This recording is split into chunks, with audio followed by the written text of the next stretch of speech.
Hello my dears, welcome to my study abroad Q&A. I asked you all for some questions on my Instagram story. You were really great, you gave me some questions.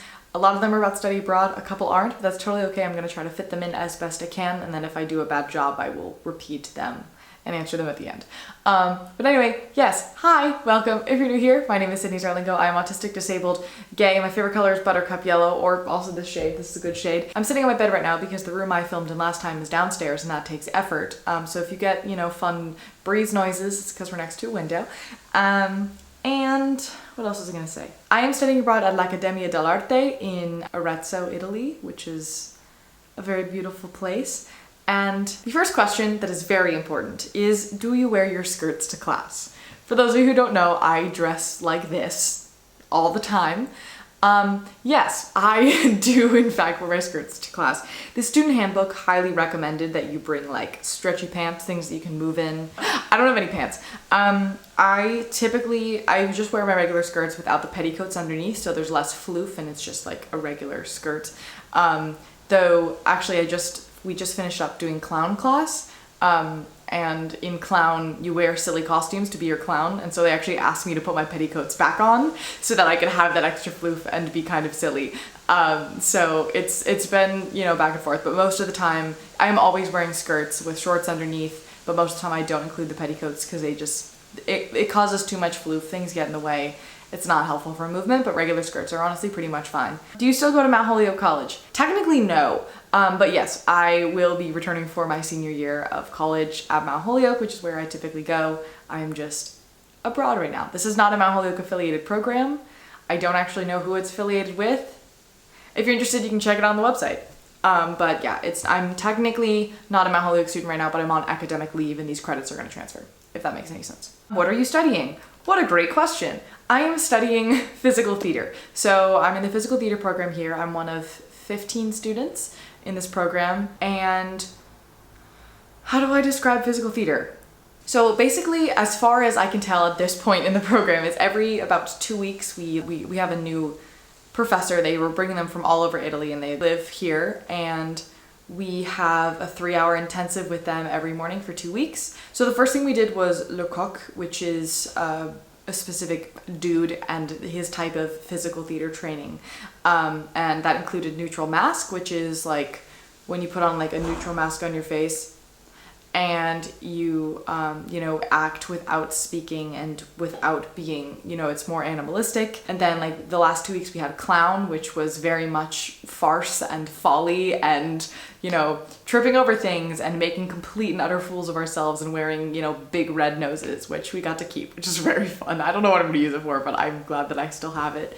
And just all kinds of things with like how you take up space on stage and whatever. But then we also have a philosophy class talking about avant-garde and the connections between philosophy and theater, as well as art and different types of political movements. Like there's a lot of connection between like anarchism and whatever with like cabaret, for example. We've been learning a lot about that, so that's more of like a sit down in class. We also obviously have Italian because we're living in Italy and we want to be able to speak the language. I'm in Italian 3.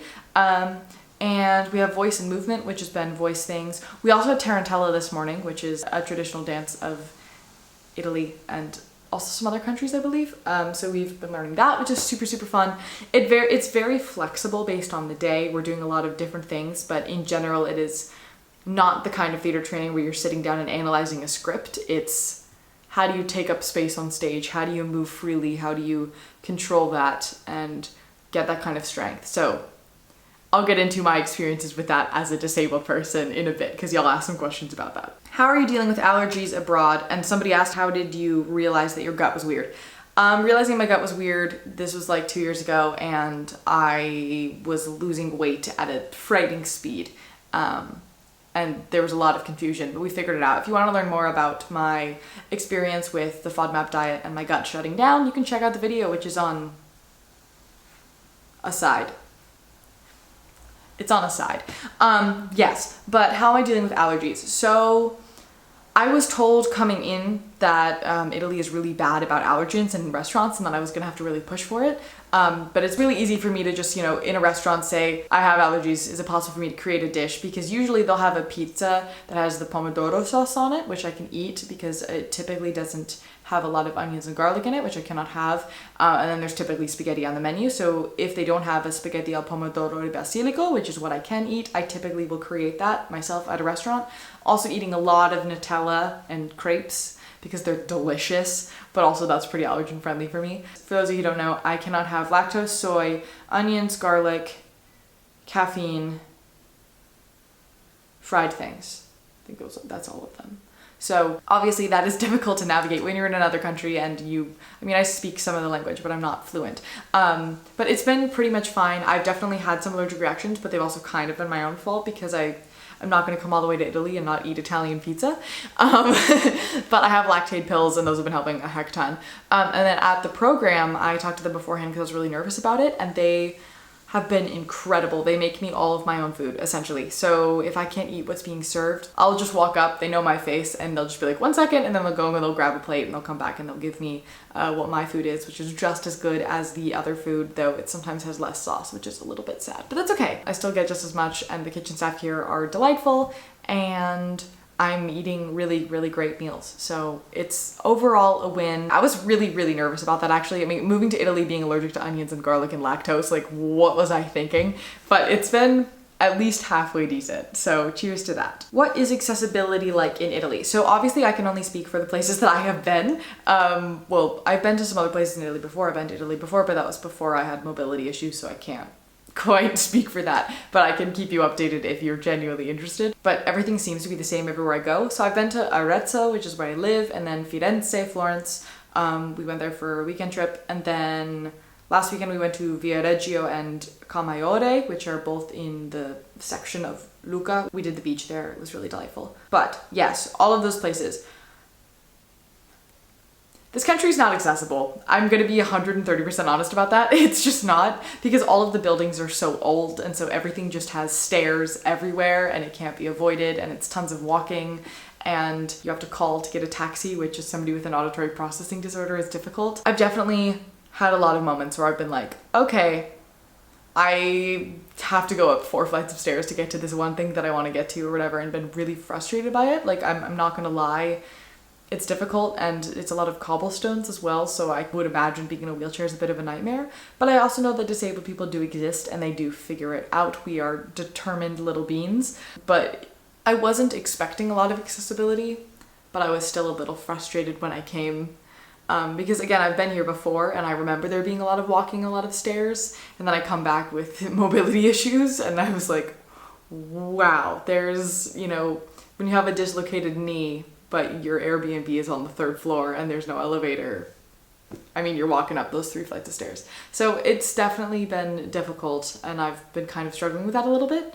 But I have a feeling that I'll get more used to it over time. My muscles will grow and whatnot. But yeah, it's not the best. I'm not gonna lie to you about that. I also haven't looked into what accessibility things are available in this country, so I can't, speak for that entirely. But in my experience, I'm definitely like, stairs?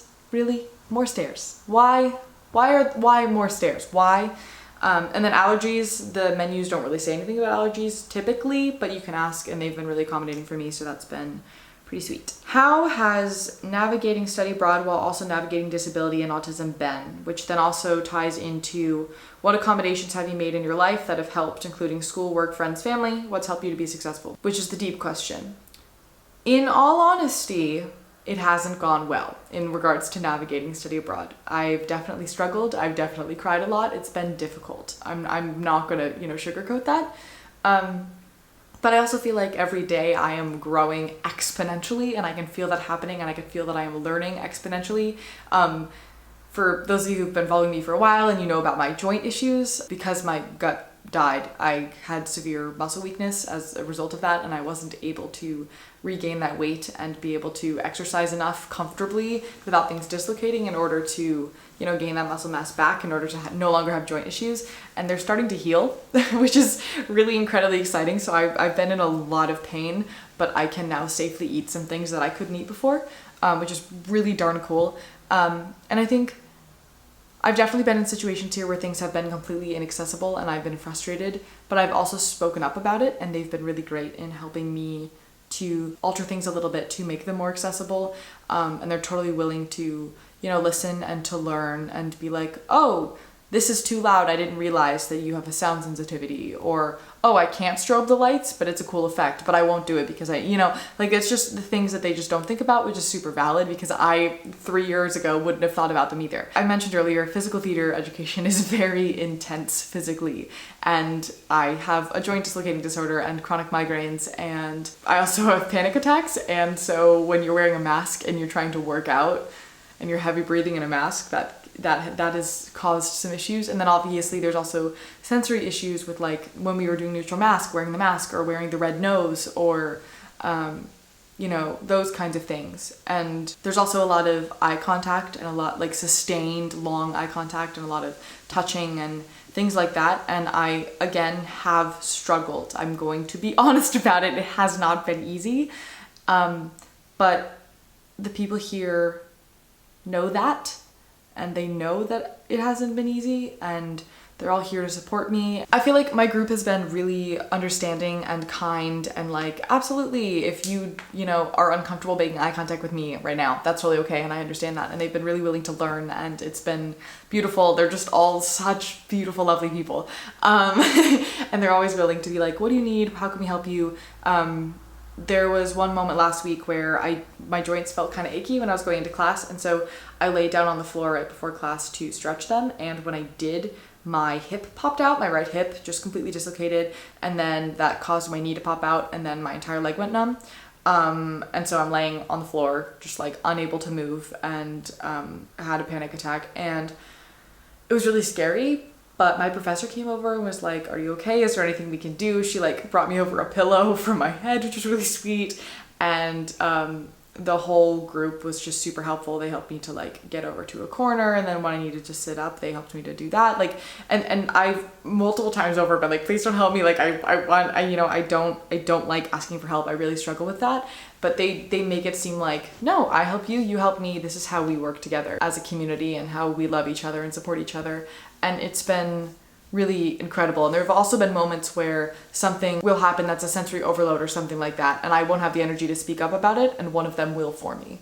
And it's been difficult, and I, again, have cried a lot, but I've learned so much, and these people are, I can't even express how incredible these people are. I'm not participating 24/7. I'm gonna be honest with that. I'm probably doing about 60 to 70% of the work, only because some of the work that we are doing is far past what my body just can physically do. But I've been very good about understanding what the point of an exercise is, and if I can learn about it by watching it, or if I can learn about it by being a part of it. I've also been keeping a journal in which I write down everything that happens and what can be learned from it, and reflecting on why this certain thing made me feel unsafe. Not unsafe in like a unsafe, in more of a sensory overload kind of manner. Like, what is about this is causing an overload, and what are these effects of these things, and how can this affect me in my future work, and how can I pivot, and how can I make sure that I'm accommodating myself in order to make sure I don't burn out. Like, the first week I totally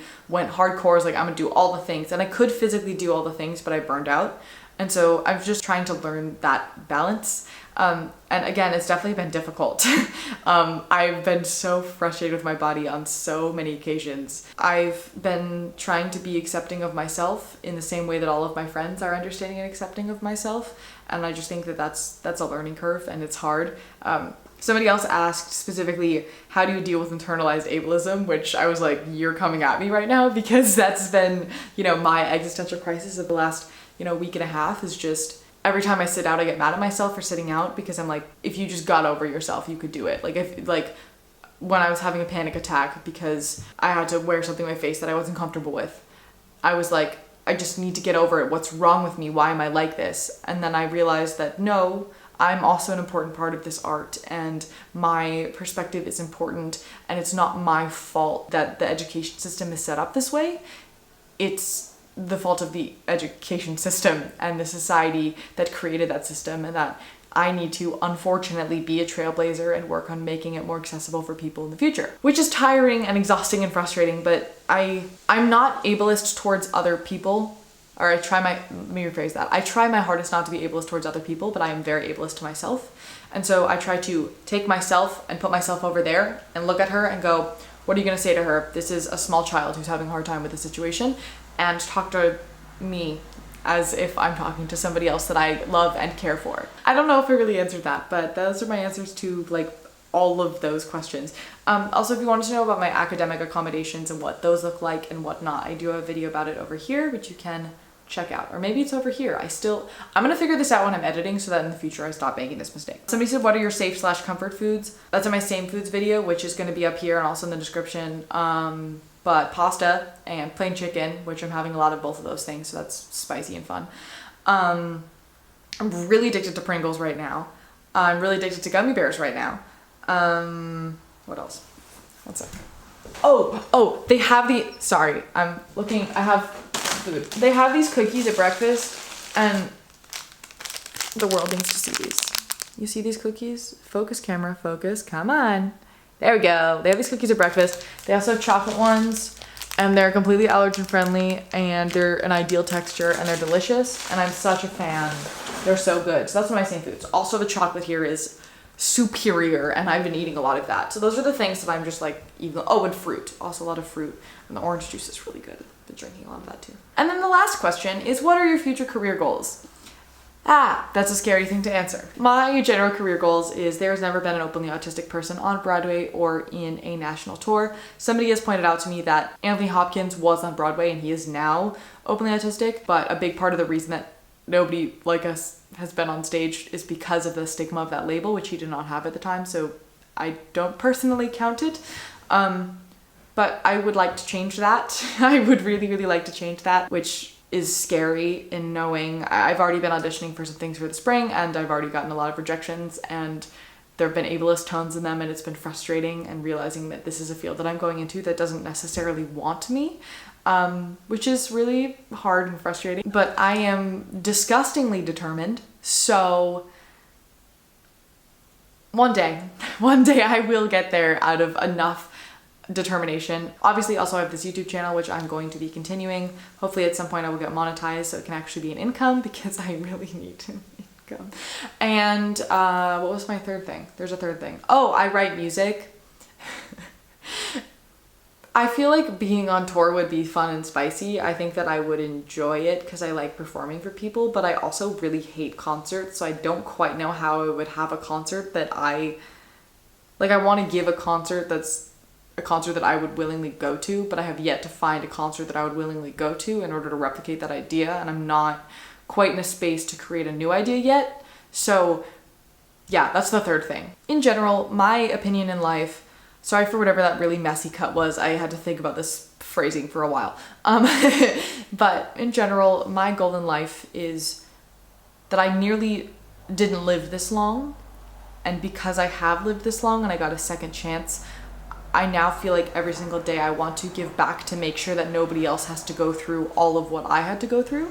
And so I spend as much of my time and energy educating and trying to change things to make them kinder and accessible and more fair and better for other people, because that's what brings me joy and that's what feels the most productive for me. So that's, I guess, in general, I mean, performing brings me joy. That's what I would like to do for a career, but at the same time also, you know, continuing to educate and all of this stuff brings me a lot of joy as well, because I know that I am making change in the world, and that's important to me, because all of these things are resources that little Sydney didn't have, and so I'm trying to give them to other little Sydneys.